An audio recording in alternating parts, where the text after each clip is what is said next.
Welcome to the Tomorrow Zone Catalyst podcast, where we explore the art of the possible for technology, innovation, and the future of business. I'm your host, Deborah Rubin.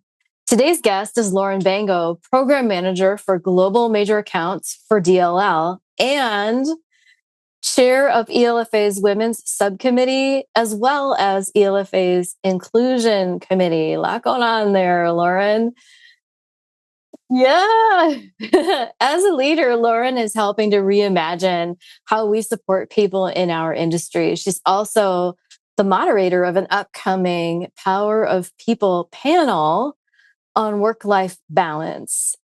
And in this episode, we're going to dive into the realities and myths of balance in a world that's shaped by always-on technology, growing demands, and continually evolving definitions of leadership.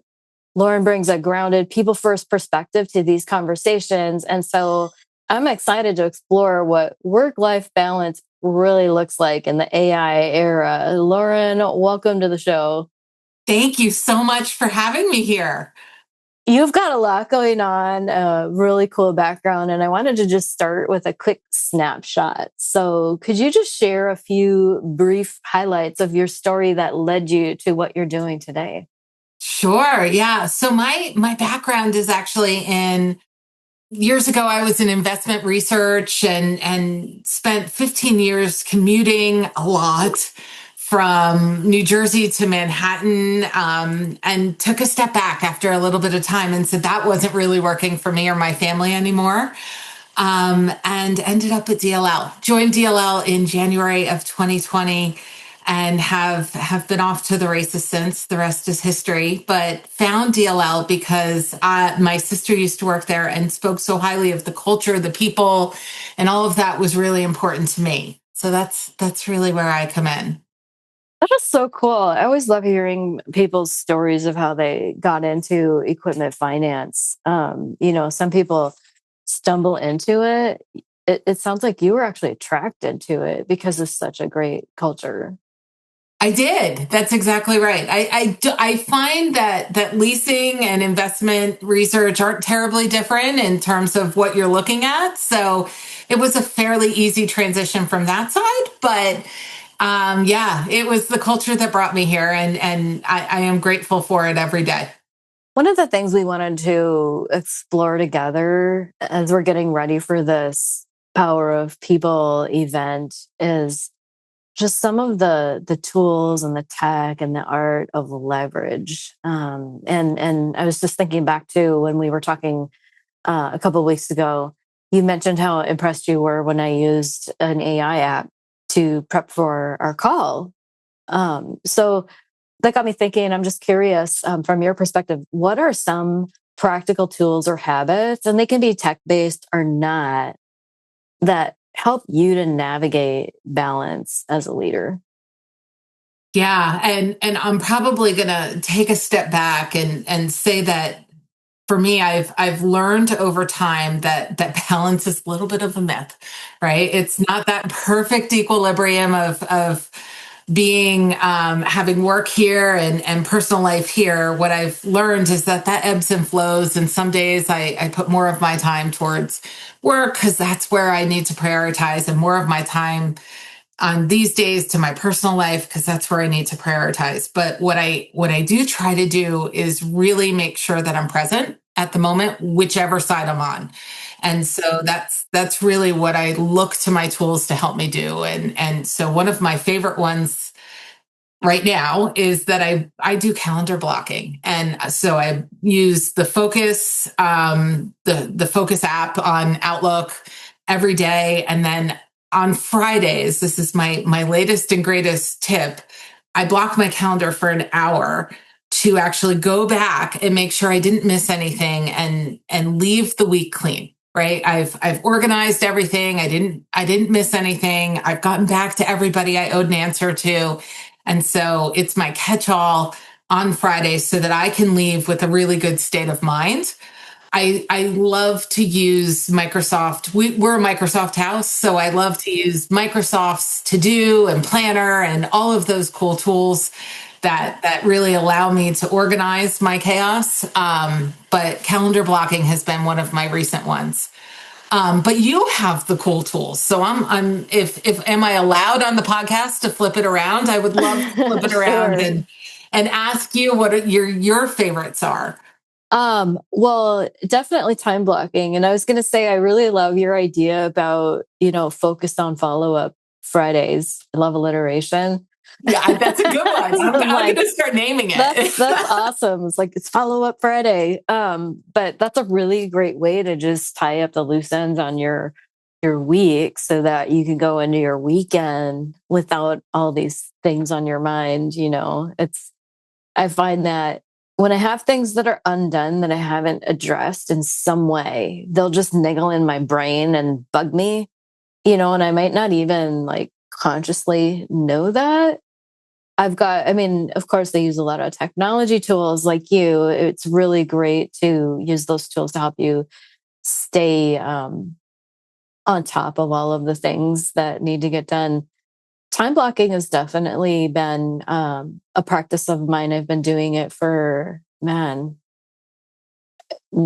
I don't know, over half a decade. And it comes from I read an article about manager time versus maker time. And so one of the things that I do in my time blocking is I not only set appointments for myself on my calendar, but I keep them. And I've found that if I can batch different types of work and different types of activities that have different cognitive load and make them kind of sequential in my calendar. So like I might have a day of focus things where this is not a meeting day. This is a day where I'm getting things done and I need to be in the zone, or I might need a big block of time to actually think through something. And so when I need to go deep in thought on something, one of the things that I use as a tool has nothing to do with technology. And it's all to do with setting expectations for myself. I know that on a meeting day, I'm not going to get deep focus time. As much as my brain is craving it, it's not going to happen. And so I give myself grace in terms of the expectations for what I'm going to actually get done that day. And so I actually have my calendar set so that Mondays, Wednesdays, and Fridays are mostly meeting days. I will take, like a VIP customer on a Tuesday or Thursday, but that's rare because those are the days where I'm actually focused in and getting stuff done. I love that. That's brilliant. So you don't even just have block time, you have block days. Yeah, I will block my days. So I'll give my days themes because the challenge is it's really hard to rock the world in between meetings. Agree. And too many of Agree. us are expecting to do that. We work in digital transformation. So a lot of times we're working with teams they are trying to make a major change. And they are rocking their world, whether they're, reimagining a process or they're exploring AI or they're bringing in a new core leasing system or something. These are big changes and they take a lot of thought. Systems thinking is high cognitive load and you can't do that in the 5 minutes when you're switching from this topic to this topic, going from meeting to meeting to meeting to meeting. You have to actually build focus time into your schedule, make space for it. And I found that if you don't have space in your calendar for a thing, that thing isn't going to get done. It doesn't get done. Yeah, Yeah. absolutely. And the most important meetings you need to keep sometimes are the ones you make with yourself. So it's more than the tools, it's I think how you use them. I mean, we can geek out on some of the tech stuff if that's interesting to you. So we use a lot of AI tools at Tomorrow Zone. I've been leveraging AI since 2016. My first one was named Amy. It was an AI agent type of app that would actually negotiate time and place with somebody via email conversation. So it would just have a natural language conversation. So Lauren, if you were like, "Hey Deb, I would love to meet with you next week," I would reply and copy Amy and just say, Hey, Amy, find a time on my calendar for Laura and I to get together for half an hour via Zoom. And then Amy would have a conversation with you and set the time. Yeah. And so I did that for several years. Challenge with that now is people ask the humans who work for me. They're always challenging their humanity. Is that a human or a robot?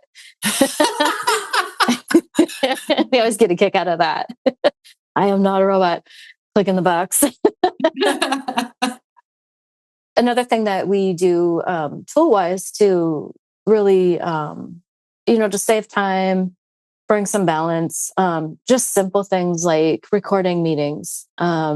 And with AI on this scene, there are a lot of really great AIs that take notes for you in your meetings. If you're a Microsoft shop, you might already have that available in your toolkit. But it just saves so much time to be able to think differently after the meeting instead of just, relying on notes or minutes to capture your follow-ups. What this does is it takes it to a new level. What if you could have a conversation with the meeting that you had last week?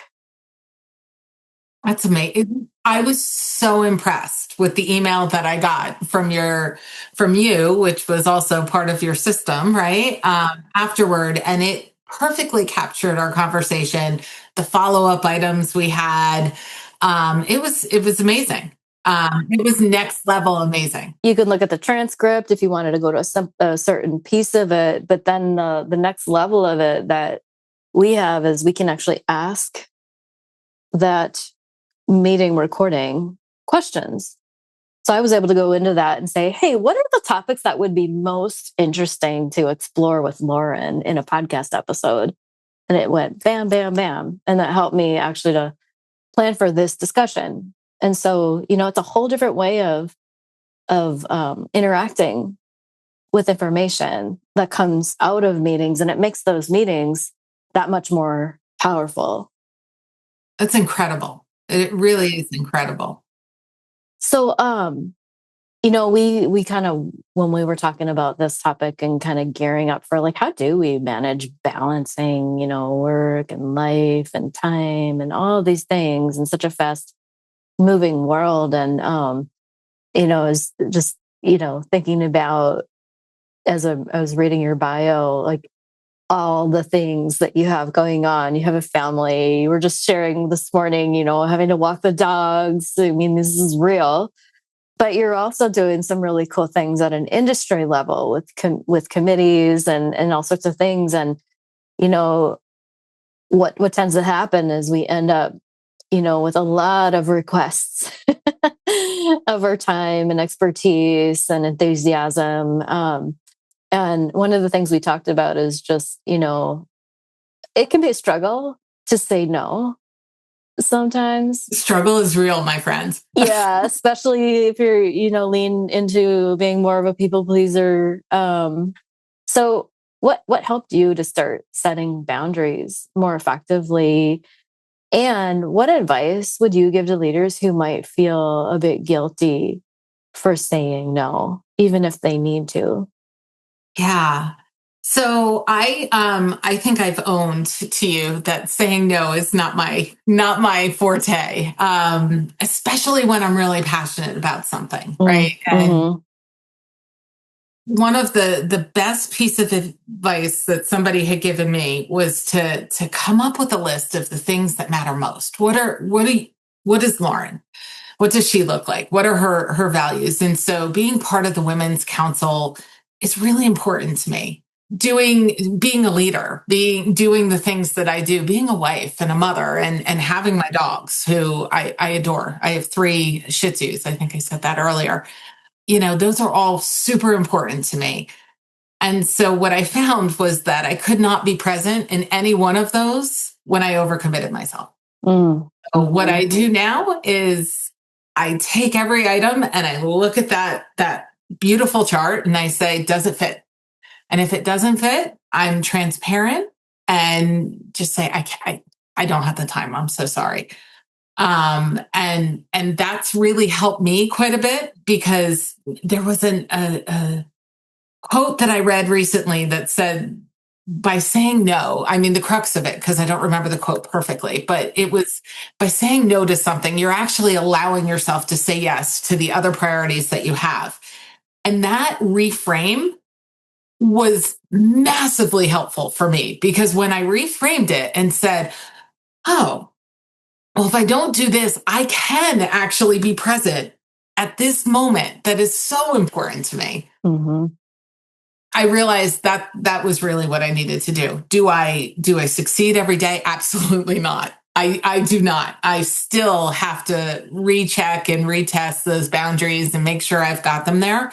But I think that as leaders, as really busy humans, right? I am a wife, a mom, a daughter, niece, an aunt. Like that's just on the personal side, and then you come to business, and I'm a leader. I deal with our global teams, so I've got teams in Europe and Australia and US, and making sure. And I'm involved in the industry events. I'm also a mentor on the CLFP side. So like I have all these different things that matter to me and making sure that at this moment in time, I've not overcommitted myself. So where I have committed myself, I can show up. And I think that's the key that's helped me. And again, there are days where I don't do that well and I have to take a step back and say, okay, where can you move this? Where can you delegate some of these items to maybe somebody who will get something out of it? Because again, if I delegate to them, they're learning, and you're also helping somebody else to achieve something that is important to them. So I'd like to delegate all the bills to my husband, but that hasn't worked yet. There's a whole bunch of things I'd love to delegate. I have delegated laundry. I will own that I have delegated laundry to my husband. God bless him. Yeah, we've got that dialed in. And well, and also like he brought me coffee. See? I mean, we've got that balance going. Yeah. So I think that's so important. So I have an executive coach myself, and I was talking with him last year, and like, how do I go next level with this company? And the advice he gave me just stuck with me. And I think it originally might have come from Steve Jobs, but he said, you need to say no to 90% of everything. Wow. And I'm like, oh my gosh. But you know what? It makes so much sense. It goes back to what you were saying. If you're overcommitted, you can't be present. If you really want to be awesome at something, focus is key. And I was listening to a podcast recently, and they were talking about an event where both Bill Gates and Warren Buffett were asked a question in one word. What would you describe the ingredient that's most important for success? And they were supposed to write their answer on a piece of paper and hold it up. And they both hold up the word focus. Mm-hmm. And you can't get focused if you're overextended, if you're bouncing from meeting to meeting to meeting to meeting to meeting, if you're taking every request for a coffee meeting, it just, if you fill your calendar with things that don't matter most, you're not going to be able to focus on the things that are going to take you where you want to go in life or in relationships or in business. And so I think, intentionality is so important. But I want to go back to one of the things that you talked about earlier, because it's come up several times in our conversation already. You talk about the importance of and the power of presence. What are some things that you do to be present or to get yourself into that mode where you're present for what you're doing? Yeah. So I will intentionally, so if it's, for example, for today, I will intentionally shut down my other screen. I am a multi-screen person. Mm-hmm. I will own that right now on the other screen, I have just a couple of notes of things I wanted to remember to say. But otherwise, I make sure like the email's closed. I make sure the phone is well over there so that I don't have distractions coming in. And one of the bigger challenges for me is turning off work for family presence, Friday evenings when I leave my office, I leave my work phone in my office. Ooh, Yeah. So that is excellent. like a must do for me. I will check it once or twice over the weekend, usually once, either Saturday or Sunday, just to make sure nothing urgent came in over the weekends. But most people take the weekends off as well. But I leave it there, Hmm. so that when I'm with my family on the weekends, I am fully present. I'm not wondering and checking to see if an email or something came in. So those are two things I think, just kind of focusing on what you're doing and finding a way to shut the rest down. That's really good. That is something that I've been working on, and I started working on this before COVID. It was around 2018. I was just looking at what's going on in the world, and I was reading a book. I come from a software product background, and so I was reading about how to make addictive software. Um, and I was taking a look around, and I'm going, oh my gosh, this world really is being designed to distract us continually. What can I do to recapture my ability to focus? Because I don't want to lose that. And I started working on just retraining my brain to not crave distraction. And so, like you, actually intentionally turning off the things that could distract me. And I love your idea of actually turning off the screens that you're not using at the time. And so actually, I'm going to steal that one because I have 5 screens in front of me. 2 of them are off, but another one could probably go off, and that would free up more of my brain. It's amazing how quickly you can get distracted by so much sensory input. But I've turned off all notifications. So if you text me, I'm not going to hear a little ding. All the pings and dings and things are off. Like I'm the boss of those machines and that software. It's not the boss of me. And so just like shifting my relationship to technology and communication technology and all of that is one thing. One of the things that we've been practicing as a team is actually little tiny, just like these little micro practices at the beginning of work sessions to get present. Because I don't know about you, but I can find myself on my meeting days that I am stacked back to back. And it's like you can do 9 to 14 meetings in one day, depending on how you're booking your calls, and you're just constantly context switching. And I actually have a sticky note in front of me that reminds me to just take a breath, even, you know. And so we will sometimes come into meetings and just say, hey, everyone, just take a huge deep breath and get present. Or taking a moment and just say, hey, we're here to do this work session, but you may be coming from who knows what. Let's just take a moment. Those things that are bugging you right now, write them down, set them aside. They'll be there when we're done. And let's get present. And it takes only a minute, but it like taking that step to intentionally shift your brain into the mode of now I'm present for this and I can leave those other things behind. It has been really powerful. And it's just such a tiny thing. I'm going to take that one. I love that. Do. Yeah. Let me know how it goes. We have found it to be really helpful. We're doing it with our customers now as well. It's tough to say no when everything is exciting, everything is awesome. You're passionate about so many things. And I think, we understand why that's important. Have you come up with any tools that help you to say no easier? Because it can feel uncomfortable. It is. So I have found with most anything that's super uncomfortable, it just being authentic and transparent, and a fast no is always better than a really prolonged no. Yes. So, Yes. if somebody comes to me with something that I just can't do, Hmm. coming back and explaining that and just saying, look, I really want to do it. I'm really passionate about it. I cannot give you the attention you need. Try here, but being authentically me and explaining kind of my why and why I can't help, I think is really, there's no, do you have any great tools? Because no is not an easy one. So one thing that I've been doing, and I've been pretty public about this, I'm working on actually celebrating wins.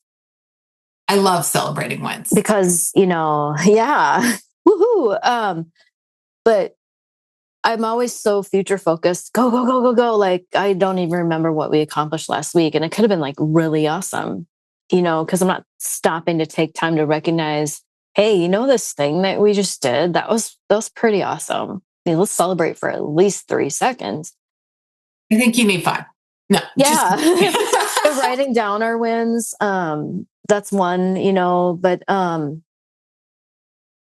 stopping to celebrate my wins is something that I'm working on. And one of the wins that I've been celebrating is tough when it's tough for me to say no.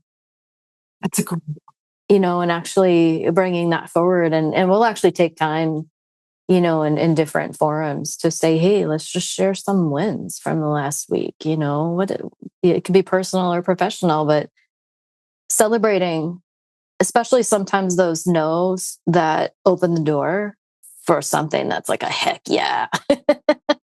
And so that is one thing. The other thing though, Lauren, that I've tried is just sometimes it's hard to take an action if you're not prepared with what to say.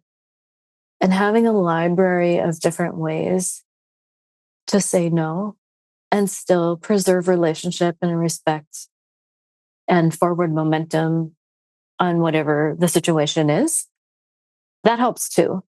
And then, if you have a friend like ChatGPT, you can always hop in there and go, hey, here's my situation. I want to say no, and still, I want them to still know that I, appreciate them, but I'm not going to do this thing. And it can actually give you some options that you can then start, to bring into your practice. Because sometimes we don't do things because we just don't know the next step or the thing to say. I love that you said that. I will take, if I am writing a really difficult email, I will take that and run that through Copilot and say, hey, can you rewrite this for me to make it a little smoother, very professional, but yet maintain that relationship? So yes, I love that. So I want to get into leadership, because you talked about delegation and being present, but also in your story you were talking about your shutdown routine at the end of the week and leaving your phone in the office. And you mentioned that most people take the weekend off.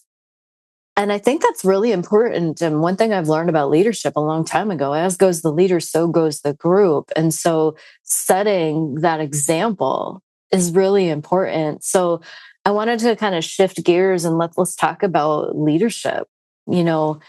You lead the Women's Council, you have a leadership role in your company, you're leading at the upcoming event for ELFA as you're moderating a major panel. How do you, but also you kind of mentioned, as we were talking before, that you can sometimes feel uncomfortable with that much visibility. Yeah. And so how do you manage just kind of the emotional labor of leadership when expectations are high or the stakes are high and the pressure to show up never stops? Like, we're always on these days. Yeah. So I think, this is a hard one. It's one that showing up matters. Number one, in everything I do, I think showing up matters. Being present, showing up. And so finding ways to prepare ahead of time, to make sure that your people are in the audience for our panel, where maybe I'm less than comfortable standing in front of a room of people and speaking, because that's not my skill set. So making sure I've got a few people to look at in the crowd so that I'm set and ready to go, and then just embracing that, right? I pretty much promise that at some point I'll say, I hate standing up here in front of all these people. So just being authentically who you are is important. So I think those are mine, because at the end of the day, we're all human, right? And so the more that we can show up and prep and do the things we do really well, I think that's really the key there. And then surround ourselves with people who can fill in the gaps. Yes. Oh my gosh. Yes. Oh. So I wanted to circle back, if it's okay. One of the other things that I do, because I do recognize that I leave my phone in my office on Friday nights, but every so often I will work on a weekend, because you just need to, and you need to get ahead. One of my favorite tips and tools that I use, because I really, it is a pet peeve when I send an email on a Saturday or Sunday that really is just so I can be ahead for the next week, when somebody replies right back. Because what I recognize in that moment is that I may have now disrupted their weekend, and everybody deserves that time. So I love Outlook's delayed delivery. Yes. So if you ever get 6 emails from me at 7 a.m. on a Monday, I promise I did those over the weekend. I'm not that good. But it is one of my favorite things to do, to recognize that other people's time is super important too. And there is, if I want to use that time on the weekend to get ahead of my week, go for it. But I do it in a way that maybe doesn't interrupt somebody else's weekend. That's a really important point. And I've heard of other leaders also taking the approach of saying, you may have received this email from me outside of your typical work hours. I am not expecting you to reply right away, or some language like that just says, just because I'm doing this doesn't mean that I'm imposing that standard on you. But I think that's really important as leaders, because you can unknowingly set a tone or an urgency just because of your role or your authority, for that person in relationship to you, where they think, oh, they have to jump on this, and actually, they don't. So I love that. I love that delay feature. I use that as well, because I'm like, yeah, I don't want to set a precedence that we're going to be working weekends. Yeah, just because it I'm works just catching for you. up. Yeah. Because Yeah. Saturday is like my admin time. Saturday mornings is when I'm, doing all that. Kind of like your Friday follow up morning. Well, in a rainy weekend where I got to be honest, if it's a rainy day and my family's doing things, and I'm like, hey, let me just get ahead for the week. Let me take an hour or two and just kind of organize myself. I do not need somebody else responding and their weekend changing, because I took that time for me. Yeah. So one of the things we talked about, because you asked me to be on your panel, and I'm really honored to be asked to do that. I'm looking forward to that conversation. But one of the questions I had for you is work-life balance possible for employees too? Because I own my company, and so I have a lot more autonomy, and I'm the boss of me, so I can choose who I work with and when I work and how much. And so I've got a little more control, even though owning the company, sometimes you're just never not on. There's a give and take there, my friend. Yeah. So for me, a lot of it is productivity tools, and I enjoy the ability to experiment however I want. I don't have a lot of constraints on that. It's actually one of the reasons I started my business. I wanted to be able to explore and experiment as much as possible without constraint. But not everybody enjoys that. And so you might be a little more limited in the tool set you have. But I think a lot of this is about mindset and skill set, as well as those tools. So in your experience, what are the possibilities, but also what are maybe some of the limitations that folks need to work within as they're seeking to create this balance for themselves within their organizations? Yeah. So I do think that when you're working for an organization, you may be limited in the schedule and whether or not you can remote work or not remote work or what that looks like, and maybe even the software and the tools you choose, right? Companies will set those out. But things you can do is set priorities for self-care and gratitude practice and mindfulness and calendar blocking and all of those other things that we've talked about. And really, if you want to, whatever time your schedule allows, right? Because of your company, if you leave your phone there and allow yourself to be present at home. And so all of those things I think work, whether it's your own business or you work for a company. I think where you get into the limitations is really in some of the software tools that we've talked about, and then really just, what your job entails, right? Whether you need to be in the office every day or whatever that is. So, we are getting ready for a new type of event with ELFA, and I'm excited to hear more about this. So, back in 2017, 2018 timeframe, I was part of the founding of the Women's Council for ELFA. And the first forum was at DLL. Yes, yeah, yeah, and so I remember I led the strategy session for the Women's Council for the first time, and I asked everyone in the group to be thinking about the future, and I said, I want you to, just block off some time and just really give a thought to this. Imagine you're being interviewed for, a video magazine or something. And I think we went out to around this time. We went out 7 years, 5 to 7 years. That's usually what I do with a future exercise. And I said, imagine that you're being interviewed about the wild success of the Women's Council. What are you talking about? And one of the things that came up in that discussion as a theme is that we wouldn't even need a separate women's council and forum and all of this. And it's interesting that has changed. So last year, I think there was a distinct women's event. But Yeah, this I think we've had year, it for years. there's a lot of combination of different groups coming together. And it's like we've evolved to this place where maybe we don't need to have that separately.